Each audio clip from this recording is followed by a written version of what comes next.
Dear children, today we will discuss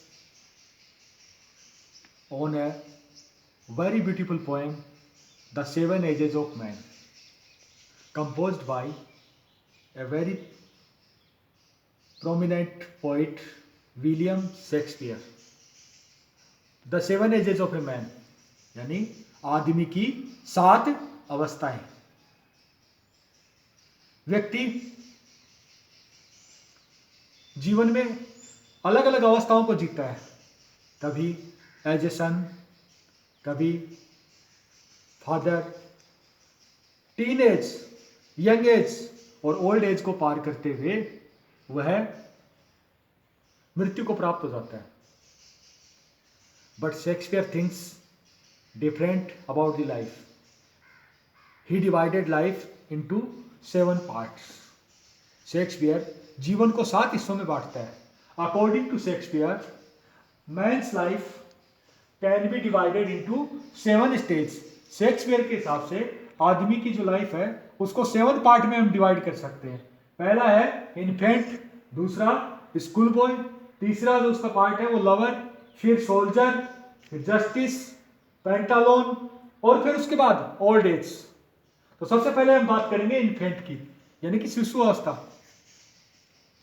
उसके बाद यानी कि पहले वो शिशु अवस्था में होता है, बच्चा जब पैदा होता है, जन्म लेता है तो वो शिशु अवस्था होती है। उसके बाद वो बन जाता है स्कूल, फिर वो स्कूल जाता है, फिर उसके बाद फिर लवर का रोल प्ले करता है, फिर वो सोल्जर बन जाता है।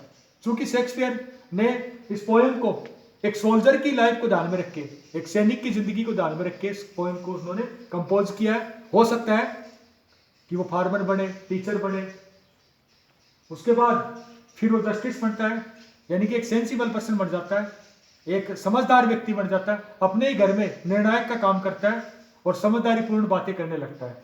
फिर वो उसके बाद पेंटालोन यानी कि बद्दा दिखने वाला व्यक्ति बन जाता है। जब वो व्यक्ति धीरे धीरे बूढ़ा होने लगता है, बुढ़ापे की ओर अग्रसर होने लगता है, तो वो एक बद्दा दिखने वाला व्यक्ति दिखने लगता है। फिर उसके बाद ओल्ड एज में आ जाता है, यानी कि बुढ़ापे की अवस्था में वो आ जाता है। तो इस प्रकार से वो 7 अवस्थाओं को पार करके, इन 7 अवस्थाओं को पार करके इस संसार से वो चला जाता है।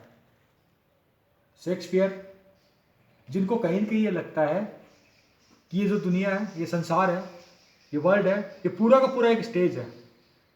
क्योंकि शेक्सपियर खुद एक थिएटर से जुड़े हुए व्यक्ति हैं और थिएटर से जुड़े हुए व्यक्ति होने के नाते उनको ये लगता है कि पूरा संसार एक स्टेज है और संसार के जितने भी मैन और वीमेन हैं वो सारे के सारे प्लेयर हैं। इस संसार के जितने भी स्त्री और पुरुष हैं वो पूरे के पूरे प्लेयर हैं, कलाकार हैं। उसे यह लगता है जिस प्रकार से स्टेज पे आने के लिए कलाकारों को एक डायरेक्टर देता है, ठीक इसी प्रकार से संसार में आने के लिए हमें कोई न कोई एक ऐसी पावर है जो हमें डायरेक्शन दे रही है। हम उसी के अकॉर्डिंग चलते हैं, हमारे वश में कुछ भी नहीं है। अगर शेक्सपियर की माने तो शेक्सपियर ने यह बताने की कोशिश की है कि हर आदमी का एक रोल एवर फिक्स होता है कि वो किसके घर में पैदा होगा, किस स्कूल में पढ़ेगा, क्या बनेगा, वो फार्मर बनेगा, वो सोल्जर बनेगा। इस प्रकार से उसका जो रोल होता है वो अलॉटेड होता है, एवर फिक्स होता है, असाइंड होता है वो रोल, यानी कि उसके बस में कुछ भी नहीं होता।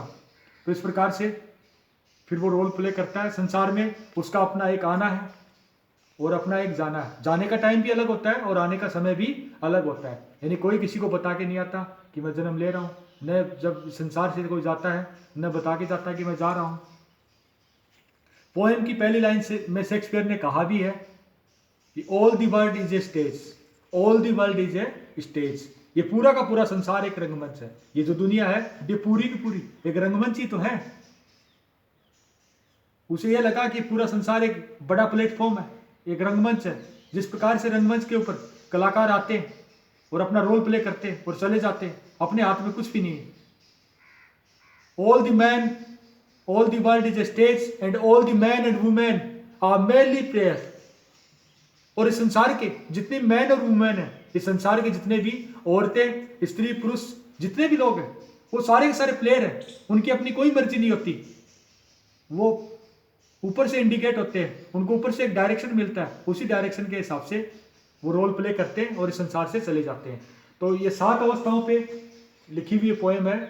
तो अगर आपसे कोई पूछ ले कि शेक्सपियर ने लाइफ को कितने पार्ट में डिवाइड किया, तो हम बता सकते हैं इन्फेंट, स्कूल बॉय, लवर, फिर उसके बाद सोल्जर, फिर जस्टिस, उसके बाद पेंटालोन, फिर उसके बाद ओल्ड एज, यानी 7 अवस्थाओं में विभक्त करता है।